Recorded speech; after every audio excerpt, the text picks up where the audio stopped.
time for us to go ahead and start, but at the beginning of a new year, but gathering encouragement from someone who's been there, done that. And that's Peter. You may not think it's relevant. You may not think there will be economic sanctions against Christians. You may not think there will be jail time for Christians. But there is. It's already here. And it's only going to get worse. If you look at some of the other third world countries where this is going on, I don't know if anyone has ever listened or read or seen anything about the Voice of the Martyrs. People that are actually being persecuted for their faith in other countries, and they're making a public display out of these people. This is what happens when you follow Christ. And they're hanging them, they're beheading them. And this was tough for the early Christians because many of the Jews didn't want to be associated with them either. They were the outcasts of society. And Nero was going to do his best to eradicate these outcasts from society. But just the opposite happened. You had people like Peter writing letters of encouragement, letting them know, yes, you're going to be persecuted. But just like I read in verse 4, and into an inheritance that can never perish, spoil, or fade, kept in heaven for you. Don't worry about what's going on here. Don't worry about the persecutions that you're receiving now. Because this is not what it's all about. Your inheritance awaits in heaven with Jesus Christ. So be firm in your faith. Be steadfast in your faith. When you have an opportunity to share the gospel, go ahead and share it. Don't worry about the persecution. Because who through faith are shielded by God's power until the coming of the salvation that is ready to be revealed in the last time. In this you greatly rejoice, though now for a little while you may have to suffer grief in all kinds of trials. These have come so that your faith, of greater worth than gold, which perishes even though refined by fire, may be proved genuine and may result in praise, glory, and honor when Jesus Christ is revealed. That gives me hope. That gives me encouragement. As I come into 2015, I want to be presented with opportunities to share my faith.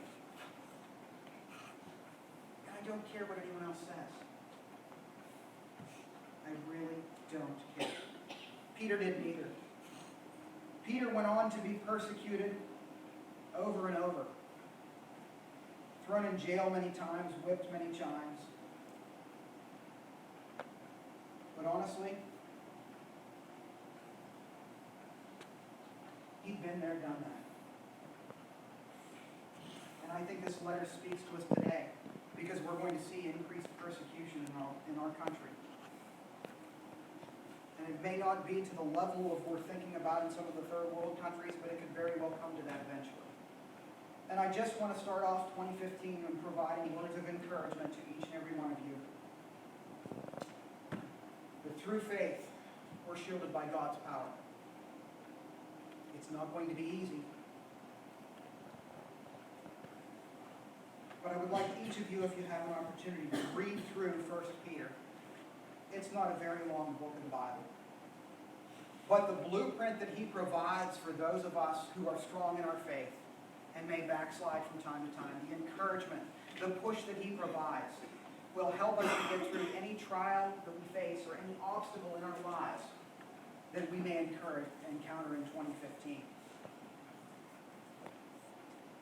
I always said that I don't like making New Year's resolutions because it's just something that I'm going to break probably within the first couple of days. I made a New Year's resolution several years ago to never make another New Year's resolution again, and I haven't broken that one since. But I'm going to break that resolution this year. My resolution this year is to have God show me every opportunity that I have to share my faith, and I'm going to share it. And And as I stand here and say that, I'm starting to run through some of the obstacles that I'm going to encounter as I do that. But you know what? I don't care. I don't care. I figure if someone like Peter can deny Christ 3 times and go on to write a letter of encouragement like this to the followers of Christ, then you know what? Maybe all of my stumbles and falls over the past years are okay too. Because I don't want to look back into 2014, 2013, 2012 on where I've stumbled and fell. I want to look forward into 2015 and the opportunities that I have to share the gospel of Christ. Let us pray.